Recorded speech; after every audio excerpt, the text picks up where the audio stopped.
Olá, seja bem-vindo, seja bem-vinda a mais uma aula nossa de Direito Processual Penal. Hoje nós vamos tratar da unidade 2 da nossa disciplina. Eu sou a professora doutora Thailise de Souza Correa Leite e essa é a nossa aula aqui no ICJ, na FAD da UFPA, em ensino remoto, sobre teoria da prova processual penal, para aí dar conta da nossa unidade 2, para cumprir a unidade 2 na nossa programação. O que nós veremos na unidade 2? Teoria da prova processual penal, conceito e função da prova, o mito e o dogma da verdade real e a verdade processual, ônus da prova e iniciativa probatória do juiz, o livre convencimento motivado e a íntima convicção no tribunal do júri, os limites constitucionais da atividade probatória e a vedação do emprego de provas ilícitas, meios de obtenção de prova na Lei 12.850 de 2013, o interrogatório como meio de defesa e a confissão, e provas em espécie, testemunhal, documental, pericial, declarações do ofendido, reconhecimento de pessoas e coisas, busca e apreensão. Então, vamos lá, vamos começar com a nossa teoria da prova processual penal, conceito e a função da prova. Gente, no processo penal, qual é a finalidade aí da prova, da atividade probatória? A gente sabe que a finalidade, a teleologia de todo o processo penal é a apuração de uma infração penal que culmina na aplicação de sanção prevista anteriormente na lei àquele que foi o autor da infração penal também anteriormente prevista em lei. Então, a finalidade da ação é sempre a aplicação da sanção ao autor da infração penal. Por isso, é extremamente necessário provar a veracidade dos fatos alegados. A gente já falou na nossa primeira aula o quanto é delicado o processo penal, o quanto ele é especial em relação aos outros processos, porque todo trâmite processual refere-se, obviamente, a provar e a atender direitos fundamentais, processo civil, o processo do trabalho, outros processos em outros âmbitos do direito, mas aqui, no nosso caso, no direito penal, no processo penal, a culminância do processo penal, se for uma condenação, é a aplicação de uma sanção penal que, como nós dissemos, pode incidir sobre a liberdade de um indivíduo, de um cidadão, de um sujeito de direitos fundamentais. E esse bem é extremamente precioso, né? Tão precioso quanto a vida, porque não há vida digna sem liberdade. Como esse direito será atacado por uma sanção penal, o processo penal tem que ser muito restrito, tem que ser muito obediente à legalidade, o devido processo legal, e tem uma série de garantias historicamente conquistadas e assentadas nos ordenamentos jurídicos internacionais e no ordenamento jurídico pátrio, principalmente após a Constituição de 1988, que torna o processo penal muito sui generis, muito específico e com todos esses contornos de cuidado em relação aos direitos fundamentais do acusado. Por isso, é muito importante que haja prova da veracidade dos fatos alegados para que se aplique uma sanção criminal. E não basta alegar e provar que houve o crime, é necessário provar a autoria daquele fato criminoso. Então, para uma condenação criminal, é preciso ter prova de que o crime aconteceu. Muitos autores e professoras, autoras falam em prova da materialidade, mas é melhor a gente trocar o vocabulário, porque nem todos os crimes são materiais de resultado. Nós sabemos que muitos crimes são formais, ou de mera conduta, ou de mera atividade, como alguns doutrinadores preferem chamar. Então, vamos dizer aí que nós temos que provar que ocorreu o ilícito penal e precisamos provar que há autoria. Então, para haver condenação, precisa haver prova da infração penal e prova da autoria. Não bastam indícios, ok? Para condenação, não. Então, professora, quando que bastam indícios? Para que o juiz receba a ação penal, precisa haver prova de que ocorreu a infração penal e indícios de autoria. Para que o juiz, no rito do júri, na primeira fase, no sumário de culpa, pronuncie um réu, ou seja, envie esse réu ao tribunal do júri, também precisa haver prova de que ocorreu a infração penal e indícios de autoria. Mas para condenação, é preciso haver prova do crime e prova da autoria, tá bem? E o que a prova representa? Representa o conjunto de elementos produzidos pelas partes ou pelo juiz que tem como objetivo estabelecer a existência de fatos determinados dentro do processo. No processo, a prova, ela não é um ato, né? Ela é um procedimento, ela corresponde a uma série de atos que tem que responder às previsões legais, então são procedimentos previamente estabelecidos por lei, e a atividade probatória corresponde ao conjunto desses atos praticados pelas partes e também por terceiros que participam do processo, como testemunhas, peritos, etc., e também pelo juiz para averiguar a verdade e informar a convicção do julgador acerca da existência da ação penal, sua autoria, né, bem como as causas que afastam a responsabilidade criminal do réu. Então, tem que haver a prova para que o juiz forme a sua convicção de que houve a infração penal e de que aquela pessoa é autora da infração penal. Ou, em contrário, se a defesa conseguir ter sucesso na sua prova, tem que haver prova de todos aqueles elementos que afastam a responsabilização criminal, seja por uma absolvição, seja por uma mitigação aí da culpabilidade e da imposição de sanções penais ao réu, ao acusado. Então, percebam que aqui a gente tem uma diferença salutar do processo penal em relação a todos os outros processos em outros âmbitos do direito. Qual que é, pessoal? Aqui o juiz não é mero espectador. Nós sabemos que o judiciário é um poder que só atua sob provocação. O judiciário nunca tem iniciativa de começar uma ação penal, de intentar qualquer tipo de ação de ofício. Precisa de alguém que bata na porta lá do judiciário e fala: judiciário, aprecie essa demanda. No caso do processo penal, nós temos legitimados para fazer essa provocação, e é o Código Penal e toda a legislação extravagante de direito material que nos diz qual é a titularidade da ação penal. Então, é o legislador lá do direito material, do Código Penal, via de regra, que vai dizer: este crime é de ação penal privada, ou este crime é de ação penal aí pública condicionada, a representação, a requisição, etc. Quando o legislador material não fala nada, é porque aquele crime segue a regra geral, ele é um crime de ação penal pública incondicionada. Quando o crime é de ação penal pública incondicionada, o titular da ação é o Ministério Público, que tem que fazer a oferta da denúncia, apresentar a sua denúncia, que é a peça exordial típica do processo penal, ou seja, é a petição inicial para iniciar uma ação penal, é a denúncia que o Ministério Público formula. Mas quando a ação penal for privada, seja propriamente ou substitutiva da pública, a ação penal começa pela peça inicial queixa-crime de titularidade da vítima ou do ofendido, né, se você preferir a terminologia ofendido, mediante representação de advogado. A partir do momento em que se oferta a inicial, seja denúncia ou queixa, o juiz recebe ou não a ação penal, como eu disse, avaliando indícios de autoria e provas de materialidade, aí, justa causa para dar início a persecutio criminis em âmbito processual criminal. A partir do momento em que o processo penal está inaugurado, e ele se inaugura com a recepção definitiva da ação penal, o juiz não tem mais essa postura inerte de espectador que fica esperando as partes pedirem produção de prova, produzirem prova, porque a partir daquele momento o juiz tem a obrigação de perseguir a verdade. Ele tem que ter, por todos os meios que tiverem ao seu alcance, buscar saber o que aconteceu de fato para formar a sua convicção e condenar ou absolver. Afinal, o direito de uma pessoa está nas suas mãos. E como eu disse, pode ser um direito à liberdade de um ser humano, um direito muito grave que está em suas mãos. Então, quando você for juiz ou juíza, se forem atuarem na esfera criminal, tenham muita responsabilidade enquanto servidores e servidoras públicas dessa tarefa que lhes incumbirá.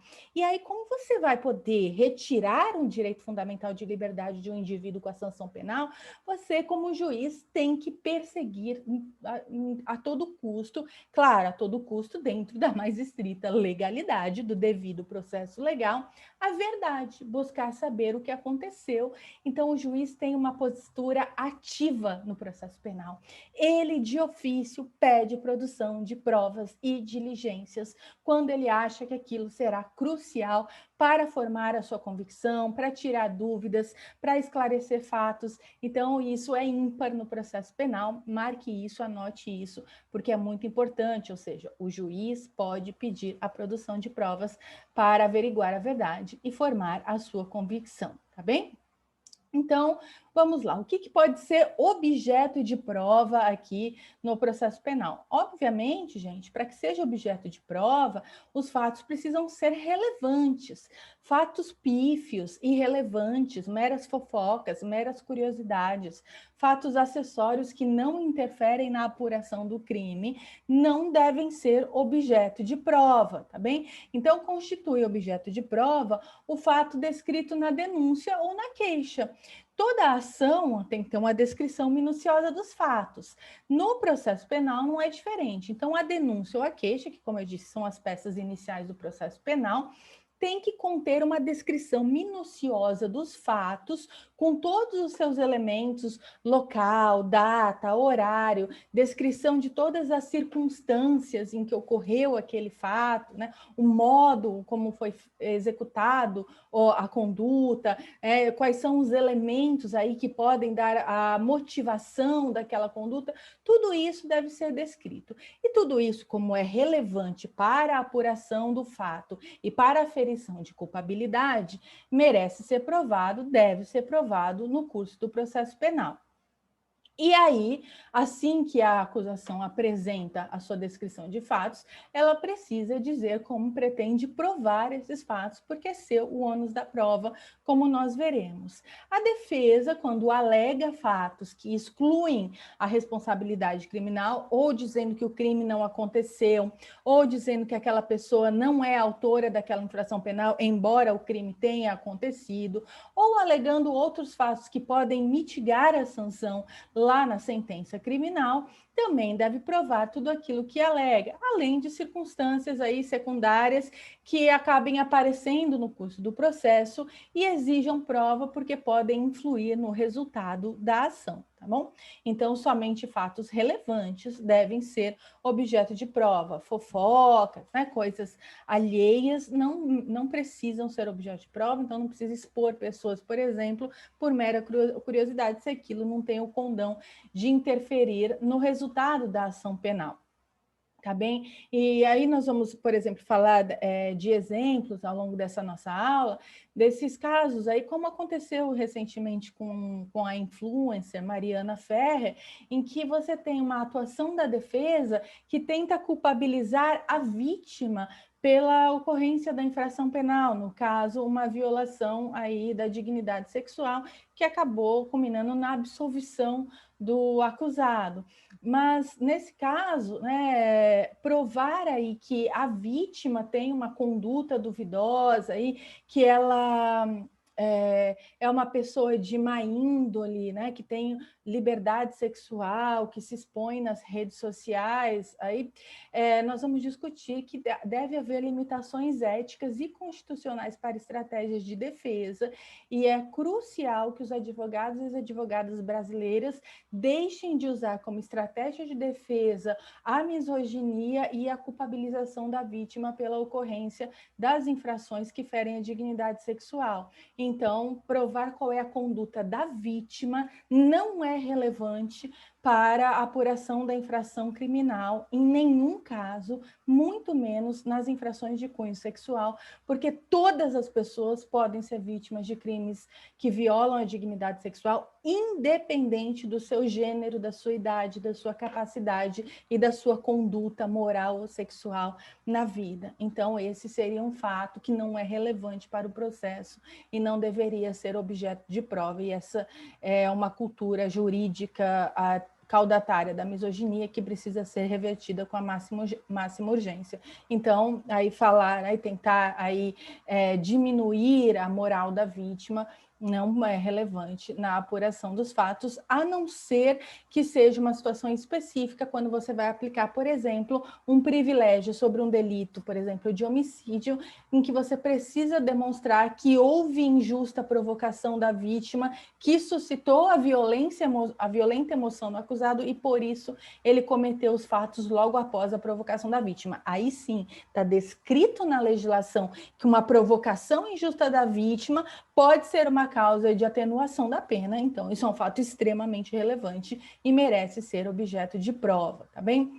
Cuidado, porque o fato notório independe de prova, né? Então, fatos notórios são aqueles fatos históricos. Nós sabemos, por exemplo, que Getúlio Vargas foi presidente do Brasil, então isso não precisa ser provado no processo criminal, né? Então, fatos históricos, coisas que o juiz deve saber, porque são fatos notórios, históricos, né? Obrigatórios aí de conhecimento geral, ou também leis da natureza, né? Você não precisa provar a lei da gravidade no processo penal, não faria nenhum sentido, né? Os fenômenos da natureza, geografia, né? Não precisa provar que Belém é a capital do Pará, essas coisas são fatos notórios, e isso aí traria um inchaço processual sem nenhum sentido, sem nenhum propósito, tá bem? Então, fatos notórios ou fatos notórios da atualidade, quem é o atual presidente do Brasil, não precisa ser provado, todos sabem, devem saber, não só no Brasil, mas no mundo todo.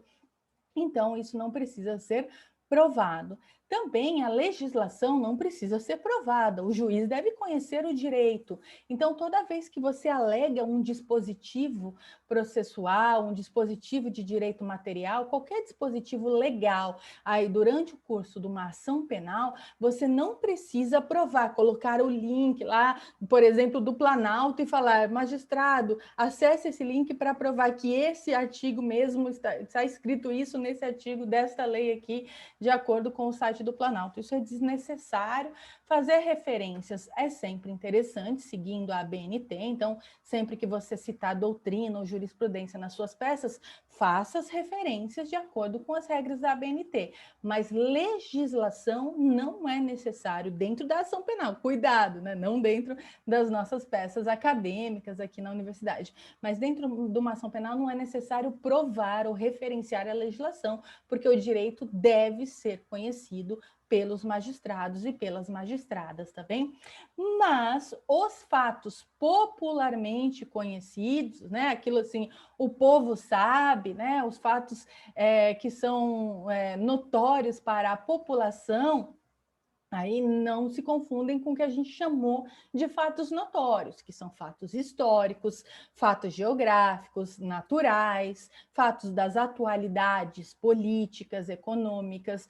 Isso não se confunde com a opinião popular, né? Com aquilo que o povo diz, que o povo fala. Então, por exemplo, você não pode, você deve saber, por exemplo, quem é o governador do seu estado, o prefeito da sua cidade. Isso é um fato notório. Claro, quem é o presidente do seu país, ou prefeita, governadora, presidenta, mas veja bem, né? Não precisa que o magistrado, que o fato notório seja notório no mundo ou no país inteiro. Basta que o fato seja notório naquela localidade para ele independer de prova. Suponha que haja um político que foi vereador de Ananindeua por 8 mandatos, também foi prefeito da cidade, é muito conhecido em toda a região metropolitana de Belém, e é fato notório na região metropolitana de Belém que aquele é um político de Ananindeua, que foi vereador por muitas décadas,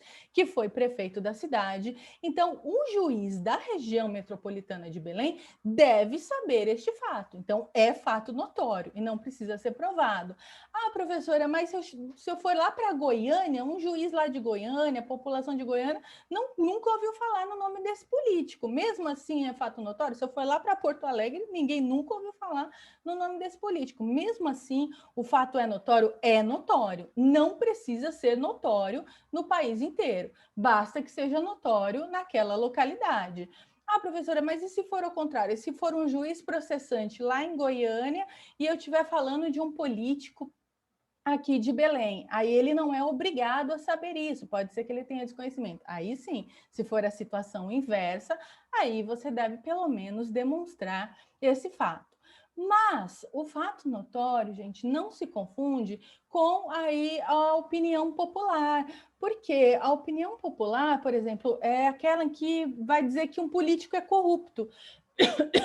Durante muitas décadas em São Paulo, houve um político muito bem quisto na cidade, no estado de São Paulo, que ficou conhecido popularmente pelo slogan "Rouba, mas faz". Claro que esse não era um slogan oficial da campanha desse político, mas o povo que gostava desse político repetia isso e usava isso como motivo, inclusive, para votar nesse político. Ah, ele rouba, todo mundo sabe que ele rouba, mas ele faz, ele constrói, ele realiza, né?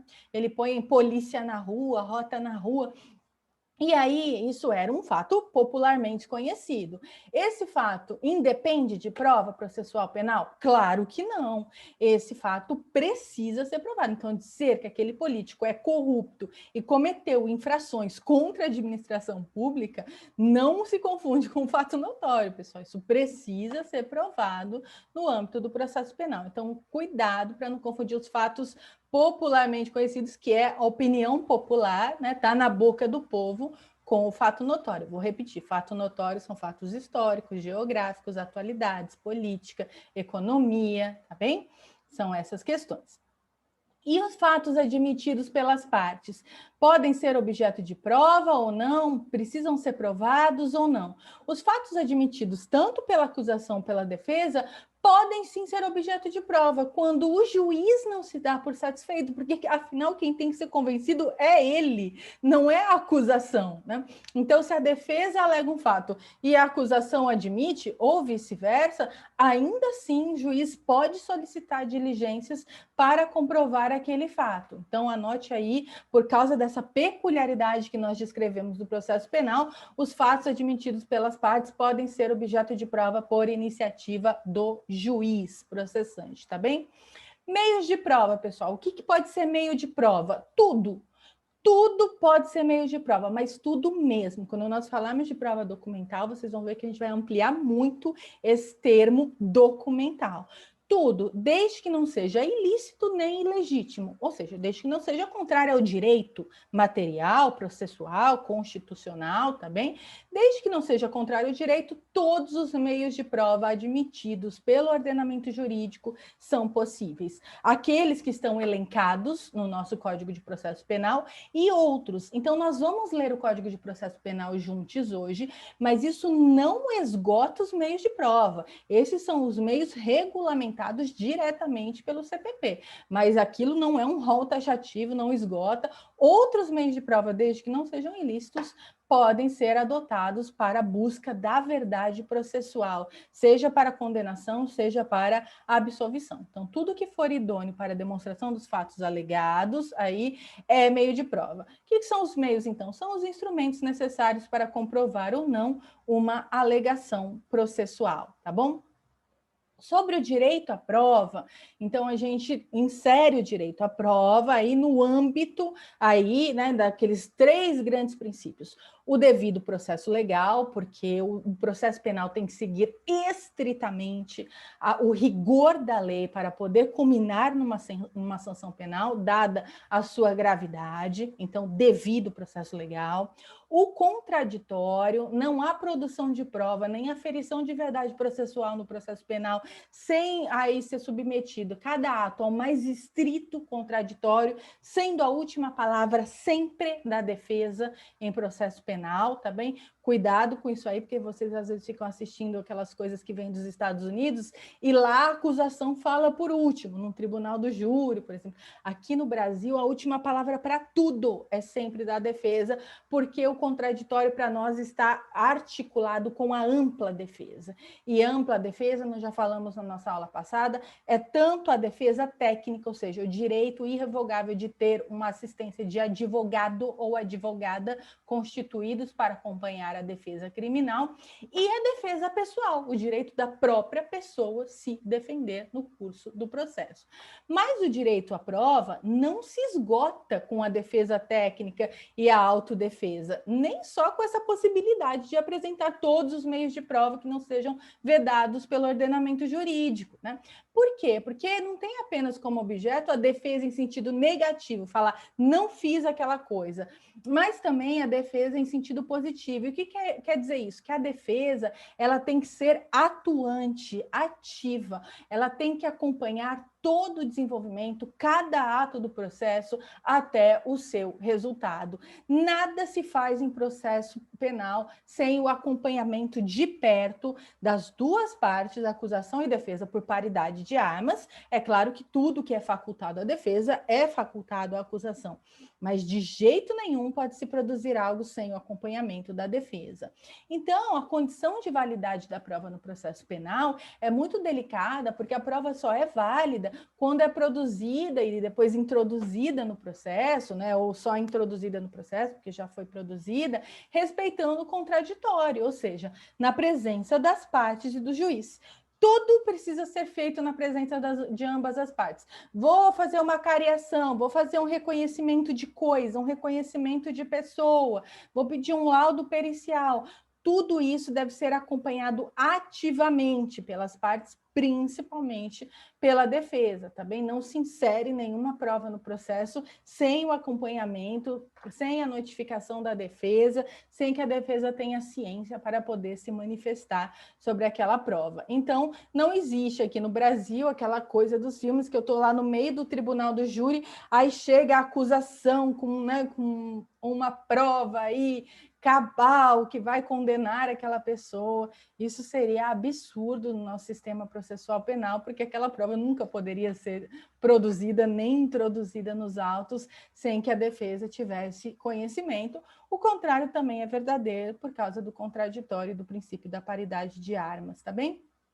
E o ônus da prova no processo penal, obviamente, é da acusação. Óbvio que nós estamos falando também em teoria, né, gente? Porque na vida real, se vocês forem militar na advocacia criminal, já saibam, né, que o advogado e a advogada criminalistas são militantes de direitos fundamentais. O seu trabalho não é defender pessoas inocentes para que elas não sejam injustamente condenadas. O seu trabalho é defender todas as pessoas para garantir que todos os seus direitos fundamentais, ao contraditório, à ampla defesa e ao devido processo legal sejam respeitados, independentemente delas serem culpadas ou inocentes. Por isso, a gente tem que desfazer, né, esse imaginário dos leigos, esse imaginário popular tão tolo, tão infantil, de que o advogado ou advogada criminalistas são coniventes com a prática criminal. Ah, você defende estuprador, você é a favor do estupro, você defende pedófilo.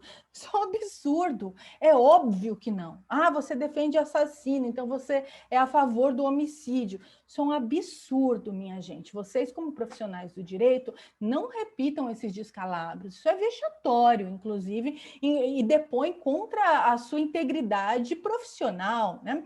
O seu brilhantismo profissional, o seu conhecimento jurídico, não se reproduz absurdos como esse. Tá? Por quê? Porque o papel do advogado e da advogada criminalista, então, é defender direitos fundamentais. Você não está defendendo aquela pessoa porque você acredita nela, porque você é amigo dela, porque você jura que ela é inocente, ou porque você é conivente, você acha isso mesmo, tinha que fazer essa atividade criminosa mesmo.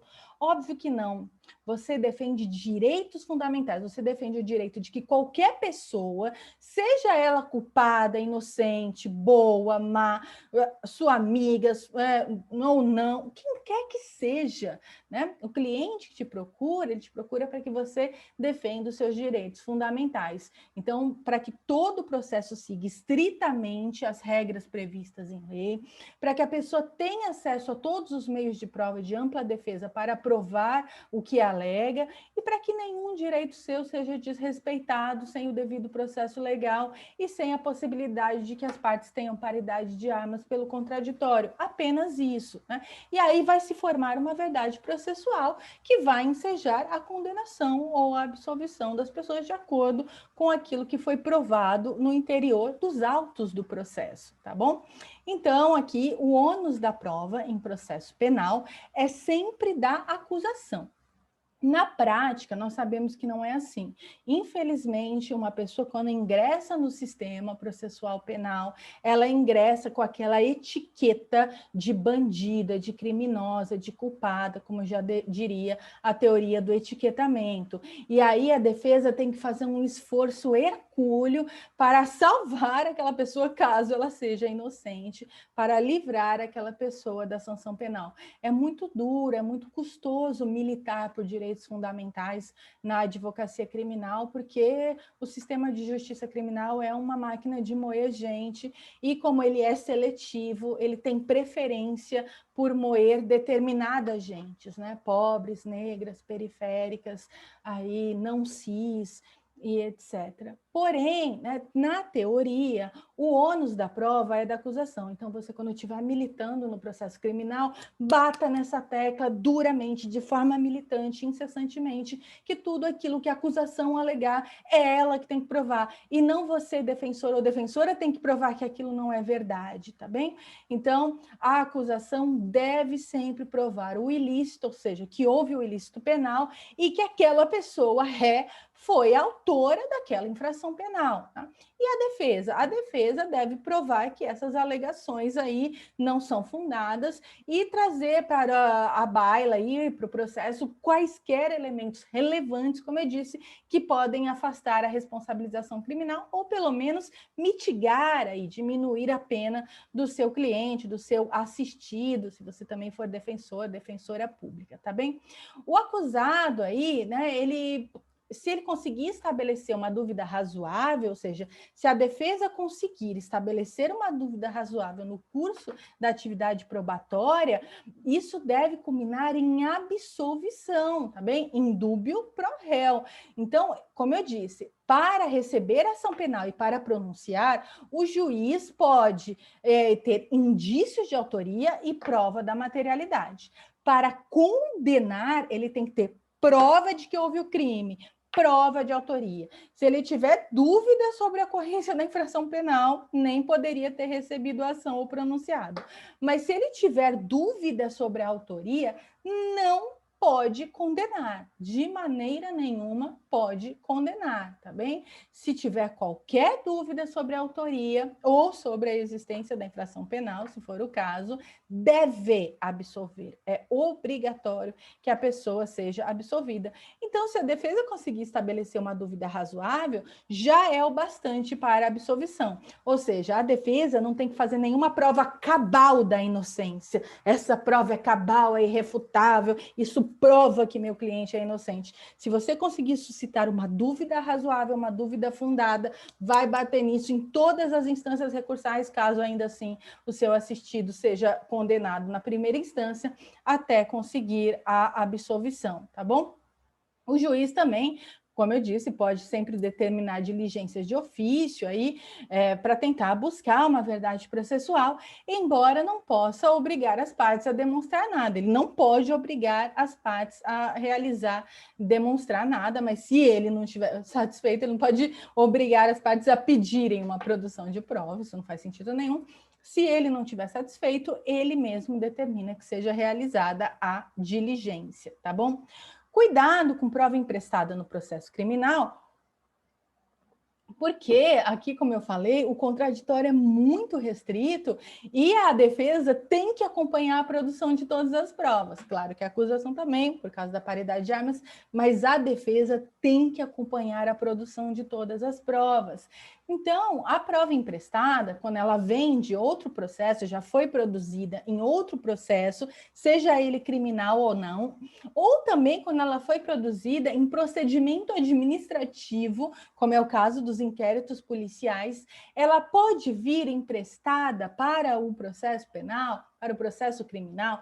Se isso acontece, ela vem com um teor de prova documental, mesmo que ela seja uma prova pericial colhida, por exemplo, durante o inquérito policial. Ela não vem na qualidade de prova pericial, tá bem? Ela vem na qualidade de prova documental como prova emprestada.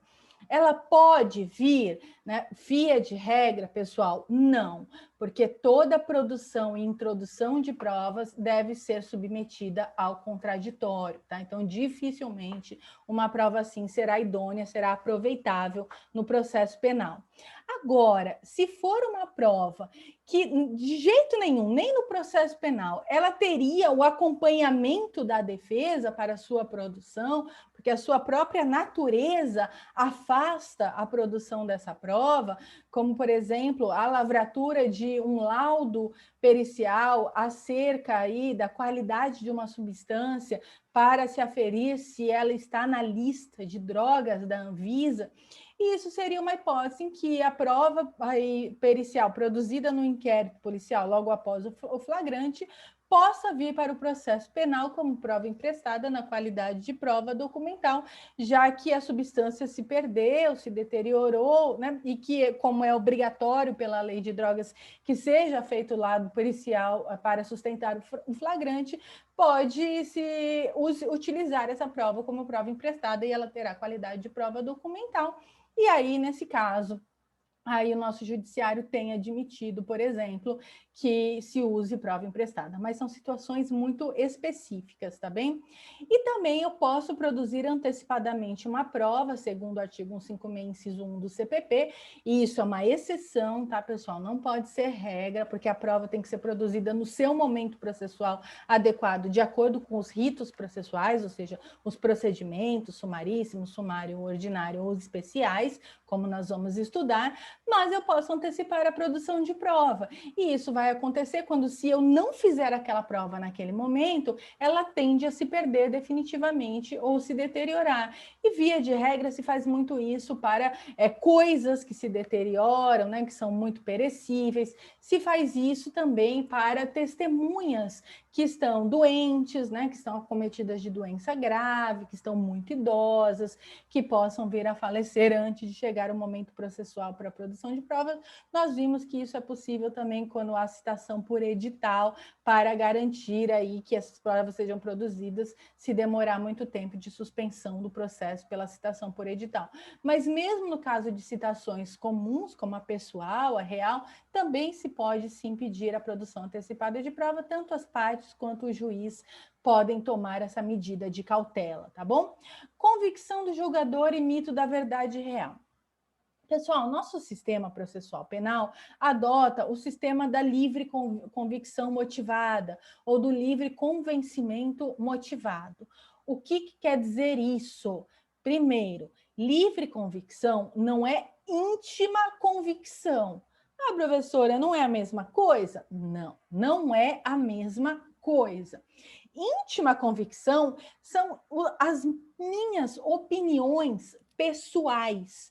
E eu, se fosse juíza criminal, não posso usar as minhas opiniões pessoais, as minhas convicções, os meus valores, as minhas preferências políticas, ideológicas, religiosas para condenar ou para absolver alguém.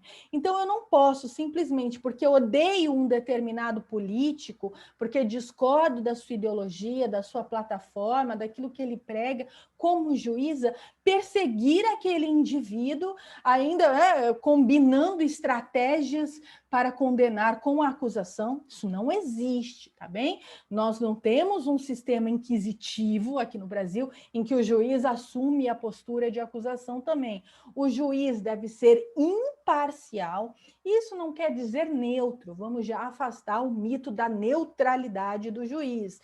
Isso é bizarro, isso é um idealismo que não corresponde à verdade razoável da vida, né, pessoal? A hora que eu ponho a toga de magistrado, não vem um campo de força, assim, igual num desenho animado, num filme de super-herói, assim, né, me neutralizando. No momento que eu ponho a toga, eu deixo de ter meus valores, minhas ideias, meus preconceitos, né? Tudo aquilo que eu acredito, a minha religião, as minhas crenças. Eu não deixo de ser quem eu sou no momento em que ponho a toga de magistrado. Eu continuo sendo Thailise com tudo aquilo que eu penso sobre o mundo. Então, neutralidade não existe. Mas o juiz e a juíza têm obrigação, como servidores públicos, de ter ética pela lei orgânica da magistratura, pela Constituição Federal e pelo respeito à ética e à moral, de serem imparciais. O que isso quer dizer? Não deixar que isso interfira no seu julgamento, porque nós julgamos fatos e não pessoas, tá bem? Nós temos um direito penal do fato no Brasil e não das pessoas.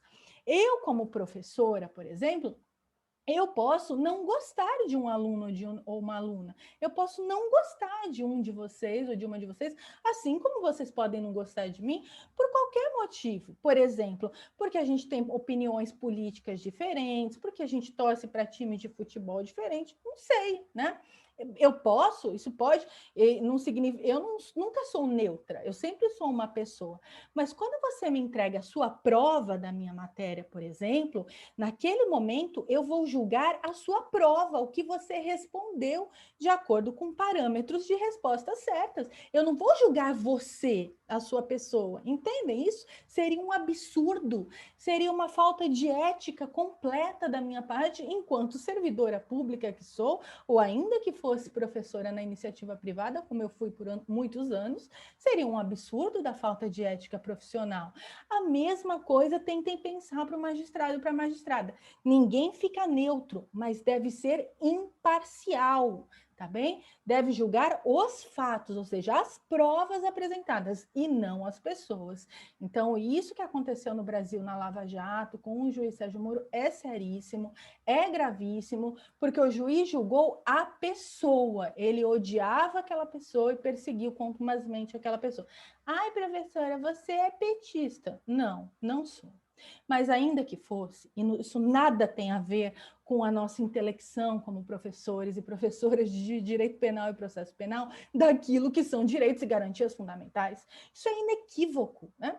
Então, não importa, de novo, se você ama, se você odeia, né, aquela pessoa, não é disso que nós estamos falando. Nós estamos falando de direitos e garantias fundamentais. Um juiz no sistema acusatório, que é o nosso, em que o juiz é imparcial, não é inquisitivo, não é juiz inquisidor, como lá na Inquisição do Santo Ofício, ele é imparcial, ou seja, ele não pode aí combinar estratégias de defesa com a defesa, obviamente não, mas se ele perceber que o réu está indefeso por desídia, por incapacidade técnica da pessoa que está ali, como advogado, ele tem obrigação de declarar o réu indefeso e nomear um defensor, uma defensora dativos. A gente falou disso na aula passada. Por quê? Porque ele quer ajudar o réu e absolver? Não, porque ele tem que ser um fiscal de direitos e garantias fundamentais.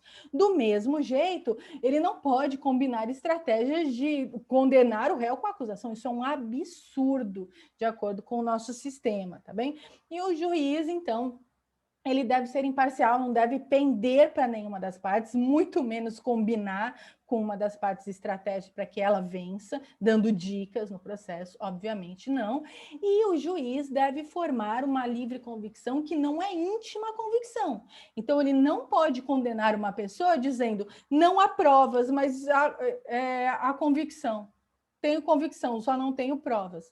Isso jamais pode ser fundamento de uma sentença criminal condenatória. Imagina o risco aos nossos direitos fundamentais se nós admitirmos que um juiz, porque ele acha que você é culpado, porque ele não gosta de você, porque ele te odeia, porque ele cismou com você, ele tem íntima convicção que você é do mal, que você é culpado, não tem provas, não tem problema. Eu tenho íntima convicção que essa pessoa é bandida, é corrupta, é do mal, vou condenar. Imagine o absurdo que é é isso. Então, não adotamos o sistema da íntima convicção, mas adotamos o sistema da livre convicção, livre convencimento motivado. O que seria isso? Quando o juiz recebe as provas no processo, seja aquelas pedidas pelas partes, seja aquelas que ele pediu de ofício para ajudar na sua formação aí de um convencimento do que ele vai decidir acerca daquela ação, quando ele vai apreciar todas as provas, não existe uma prova rainha, e nem a legislação fala, essa prova deve pesar mais que as outras. Por exemplo, a prova testemunhal pesa mais do que a documental, ou a confissão é a rainha das provas, pesa mais do que qualquer outra. De jeito nenhum. O peso que ele vai atribuir, a valoração, a combinação de provas para chegar a um resultado é livre, mas ele só pode condenar ou absolver com base em provas, ok? Em provas, nunca em opinião pessoal, nunca em livre convicção. Então, ele tem que argumentar, a sentença deve ter motivação do seu livre convencimento motivado, apreciando tal prova, tal prova, tal prova, articulando essas provas na seguinte interpretação, cheguei a tal conclusão e por isso a decisão é essa, tá bom? Que é a livre apreciação das provas, sua valoração e seu sopesamento para decidir. Então, adota-se o livre convencimento motivado, motivação das decisões, não pode tirar da cartola uma decisão processual penal. Isso é um absurdo, extremamente temerário, tá bom? Sobre presunções e indícios, vamos falar dos indícios primeiro. O que são indícios, professora? São fatos muito relevantes para o processo, mas que não se referem ao fato principal. Qual é o fato principal? Houve a infração penal, é o fato, né? E a autoria. Então, eu posso ter vários fatos acessórios aí que me levam aí, que me conduzem à culminância no fato principal. Nossa, professora, dá um exemplo do que seria isso. Por exemplo, eu não tenho uma filmagem do réu matando a vítima, isso eu não tenho. Mas eu tenho uma filmagem do réu subindo de elevador aí nas câmeras de um prédio, até o andar da vítima. Aí ele não conhecia mais ninguém naquele andar, apenas a vítima. E aí se passam 5 horas e eu tenho uma outra filmagem desse réu descendo no mesmo elevador, com uma mala bastante pesada na mão, carregando uma mala, e o corpo da vítima foi encontrado numa mala semelhante a essa. Ora, gente, isso são provas aí desses todos indícios que me levam a crer de que aquela pessoa matou aquela vítima, né? Então, isso precisa ser provado. Os indícios são muito importantes e eles culminam aí no fato principal. E o que seriam presunções? As presunções podem ser presunções do raciocínio lógico do juiz, como nesse exemplo que eu dei. O juiz junta uma ponta com a outra, né? Ele junta A com B, Lé com Cré. Ó, essa pessoa subiu no elevador, aí saiu com uma mala pesada, o corpo da vítima foi encontrado numa mala, ou seja, deduzo logicamente de que este é o assassino, e ainda esquartejou o corpo da vítima e escondeu numa mala, culpabilidade gravosa, né? Então, isso seria uma presunção a partir dos indícios. Juiz só pode fazer presunções da sua cabeça, do seu raciocínio, a partir de indícios que foram provados. Ele não pode fazer uma teoria de como aquele fato aconteceu e falar, eu acho que foi isso, isso, isso. Sabe esses filmes de detetive, assim, Sherlock Holmes, que chega num ambiente e fala, aconteceu isso, por isso, por isso, por isso. O juiz tem que motivar, porque ele está chegando a essa conclusão. Ele tem que mostrar os fatos e como ele está articulando esses fatos para chegar à conclusão de que aquele é o culpado, por exemplo, tá bom? Então, presunções lógicas só podem ser articulação de fatos provados, que nós chamamos também de indícios. E eu tenho também as presunções legais, né, que são as presunções iuris tantum, que são relativas, ou as presunções iuri et de iure, as presunções de direito absolutas, que são as presunções legais obrigatórias. E vou bater nessa tecla, porque essas presunções legais são obrigatórias, embora a magistratura brasileira insista em tomar decisões em contrário, sempre contrariando os direitos fundamentais historicamente conquistados aí por valores pessoais. Isso não pode acontecer mais na magistratura deste país. Se quer ser juiz ou juíza, vai fazer um juramento de cumprir a lei, e deve cumprir a lei, sempre. Então, seriam aqueles casos, por exemplo, quando o nosso código fala que se a vítima for menor de 14 anos, a violência sexual é presumida, ou seja, houve estupro de vulnerável se a vítima é menor de 14 anos. Isso é uma presunção, iure é de iure, absoluta, legal. O legislador estabeleceu um critério de presunção legal de que a pessoa não podia consentir no ato sexual.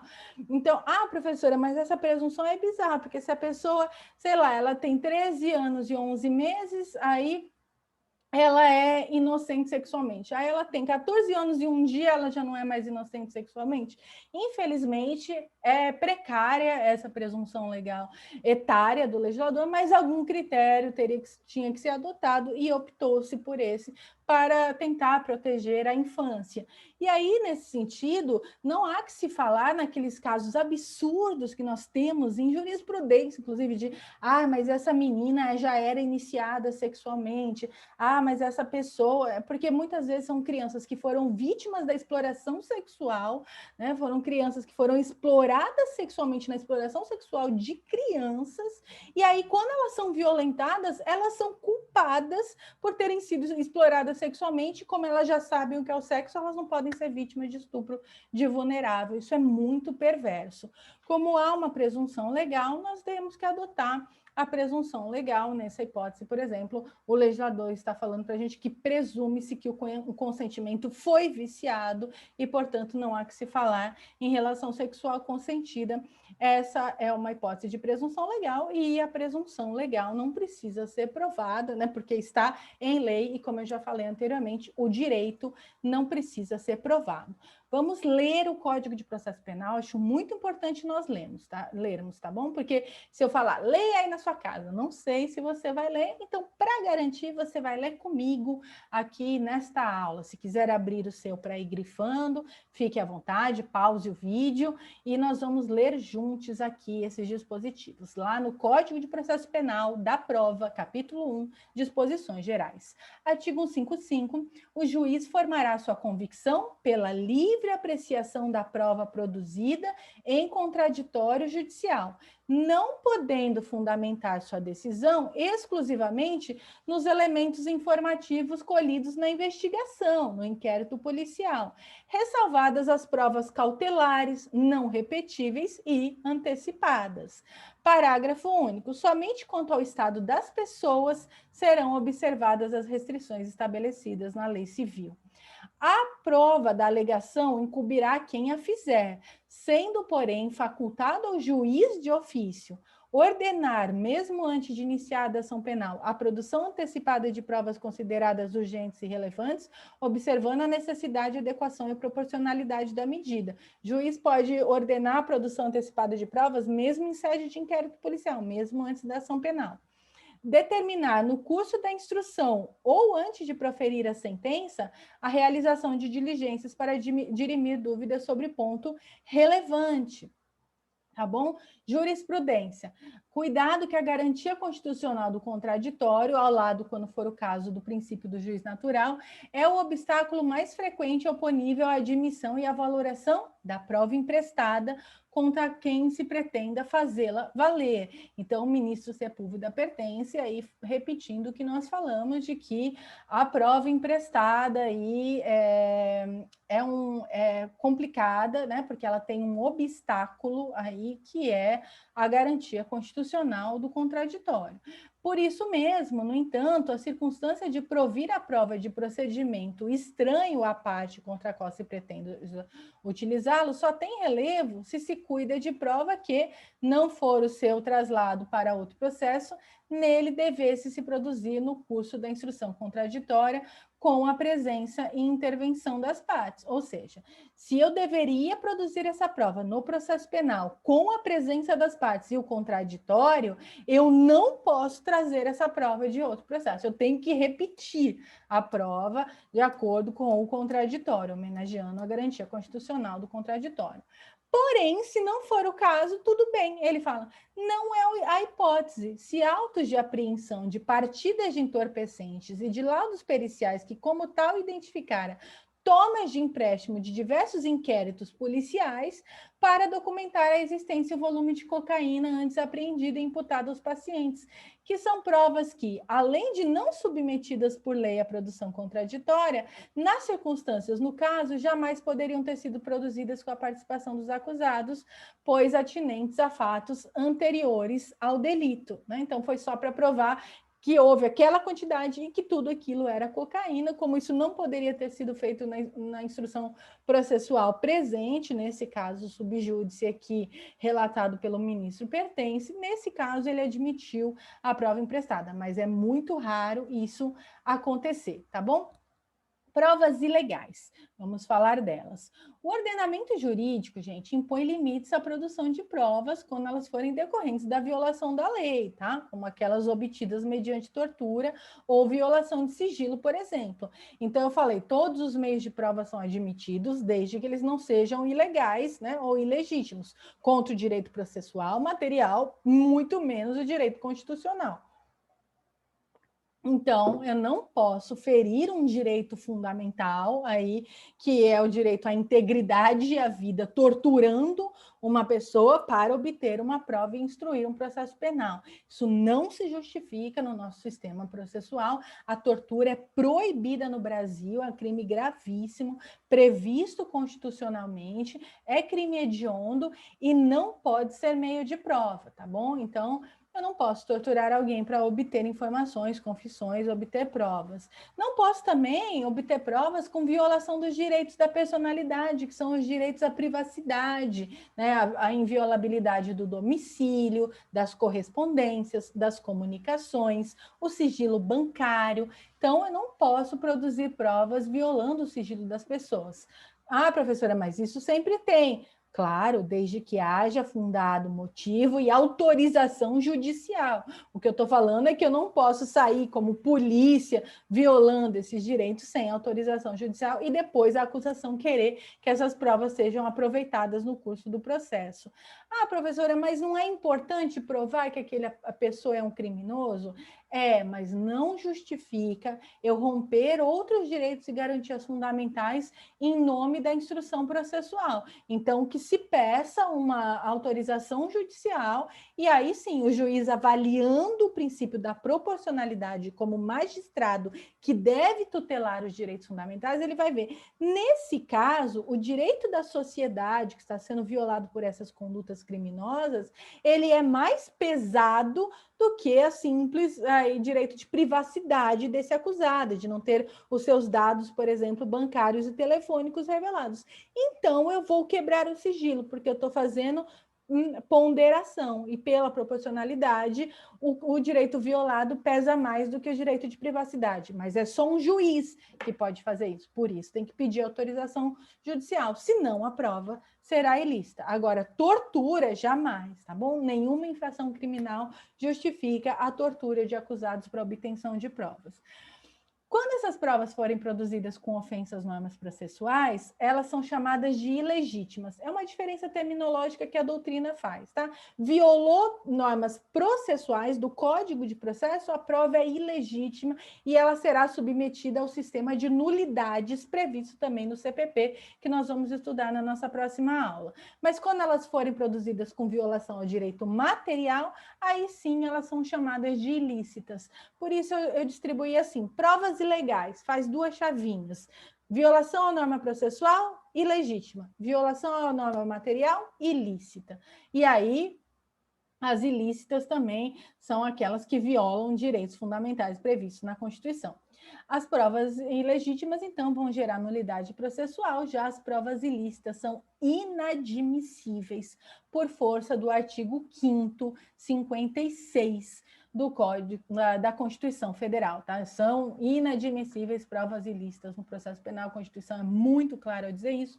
Eu coloquei esses outros incisos do artigo 5º que se referem, por exemplo, à proibição de tortura e aos direitos e garantias dos direitos da personalidade, tá bom? Provas ilícitas e provas derivadas, pessoal. A Suprema Corte dos Estados Unidos instituiu um modelo teórico que ficou conhecido aí, porque foi assim chamado pela Suprema Corte dos Estados Unidos, de Fruits of the Poison Tree, né? Fruits of the Poisonous Tree, que seria a teoria dos frutos da árvore envenenada. É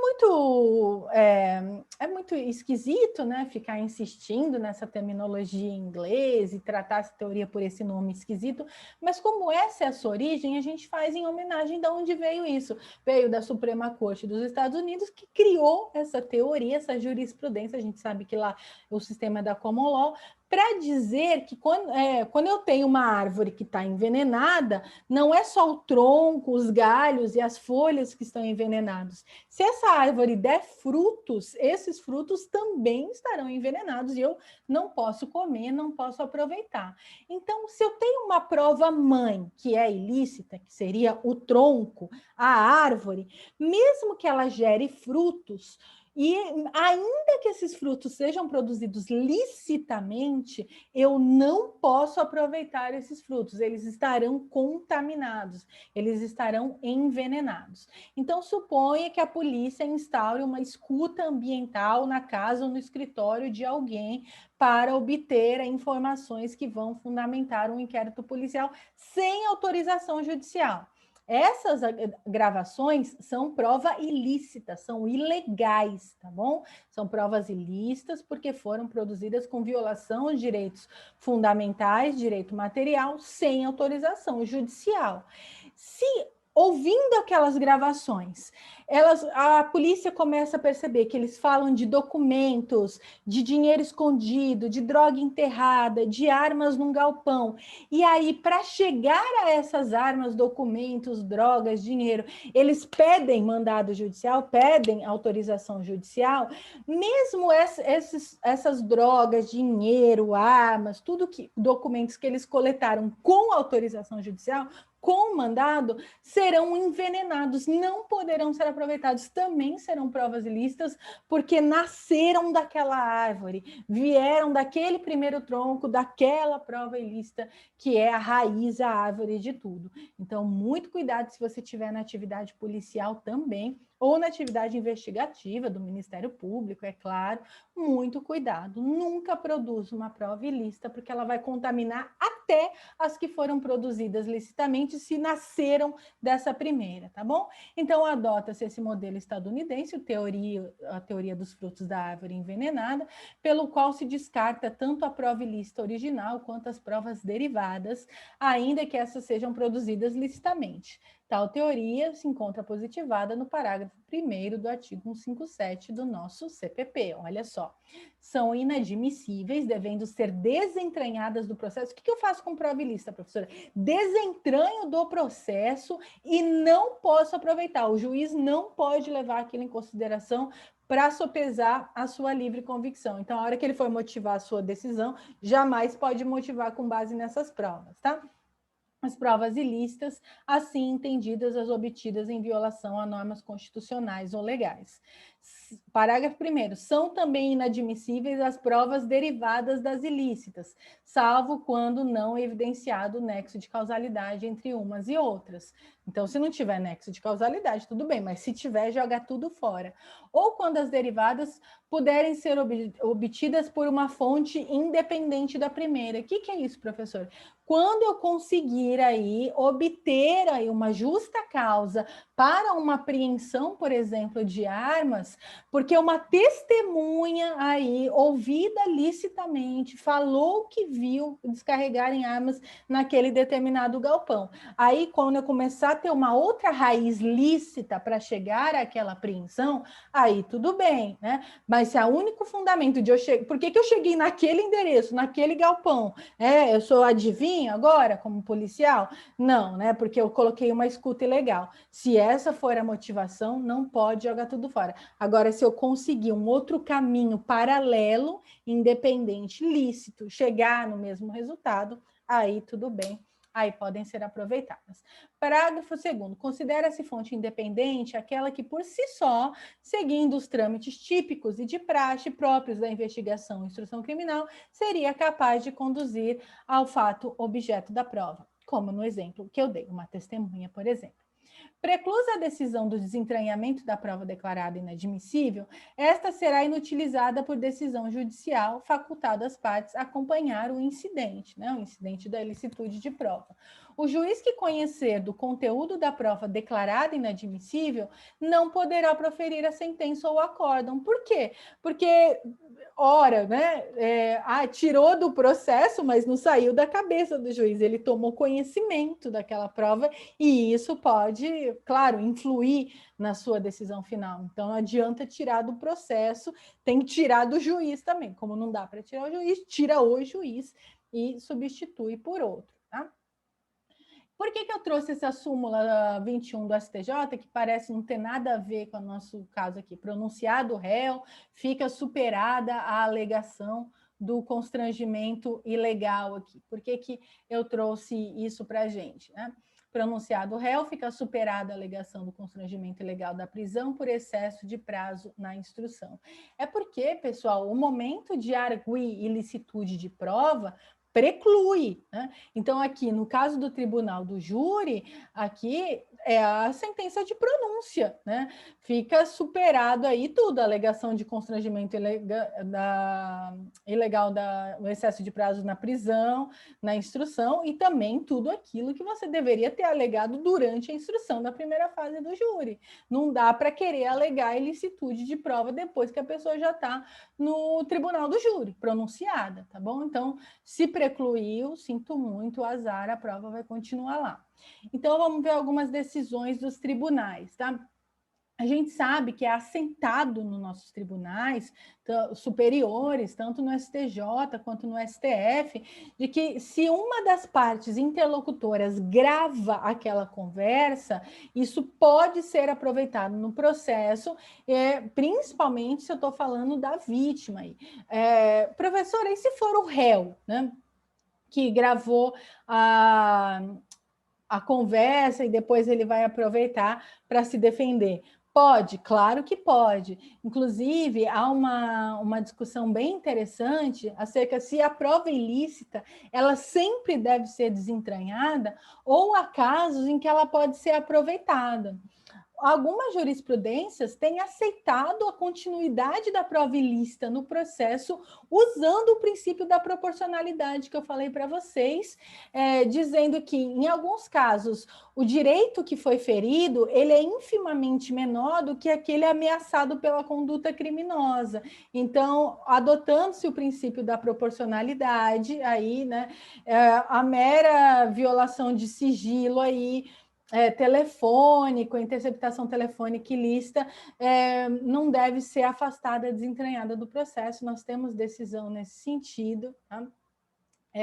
Tribunal de Justiça de São Paulo, por exemplo, eu trouxe aqui, que é o pior TJ do Brasil, né, o menos garantista, o mais retrógrado, o que mais condena a pessoa sem respeitar direitos e garantias fundamentais, e nós temos esse entendimento, né, de jurisprudência que mantém prova ilícita dentro do processo, dizendo, sigilo, né, direitos da privacidade, da personalidade não são nada perto de um tráfico de drogas, então vamos manter a prova aqui.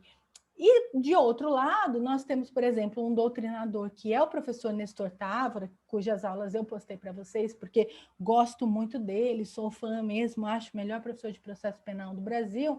Ele diz que a prova ilícita, quando for favorecer o réu, ela deve continuar no processo, em nome da ampla defesa. Então, eu não posso tirar uma prova ilícita que prova que aquela pessoa é inocente, porque eu posso condenar injustamente uma pessoa inocente só porque aí eu desrespeitei os procedimentos processuais ou o direito material para produzir uma prova. O professor Nestor Távora diz que não faz muito sentido, porque a proibição de prova ilícita é uma homenagem ao contraditório e ao devido processo legal, porque nenhuma pessoa pode ser condenada se houve violação da lei, dos seus direitos fundamentais. Então, a proibição de prova ilícita é para proteger a pessoa acusada de ser condenada sem do law of process, né? O devido processo legal.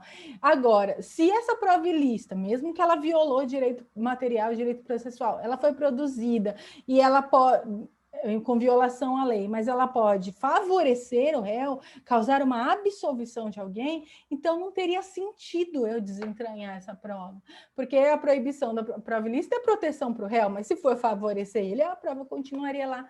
Então, o professor Nestor Távora defende que se for para favorecer o réu, a prova ilícita fica. O Tribunal de Justiça de São Paulo diz, por exemplo, que se for tráfico de drogas, a prova ilícita fica, porque traficar drogas é muito grave, então não tem problema violar o sigilo das pessoas. Então, há posições divergentes, isso também é outro tema legal de TCC, caso vocês queiram fazer, tá bom? Então, vamos ver algumas decisões. Não há que se falar em ilicitude da prova que se consubstancia na gravação de conversação telefônica por um dos interlocutores, a vítima, sem o conhecimento do outro agente do crime, recurso improvido. Então, a vítima gravou uma conversa com o acusado, sem problema nenhum. Nosso STJ diz que é válida e fica no processo, não é prova ilícita, tá bom? Aqui, ó, prova criminal, interceptação telefônica e inviolabilidade do sigilo que não tem caráter absoluto. Aplicação do princípio da proporcionalidade. Hipótese em que a polícia, tendo suspeita razoável sobre o movimento comércio de drogas, obteve autorização judicial. Recurso provido.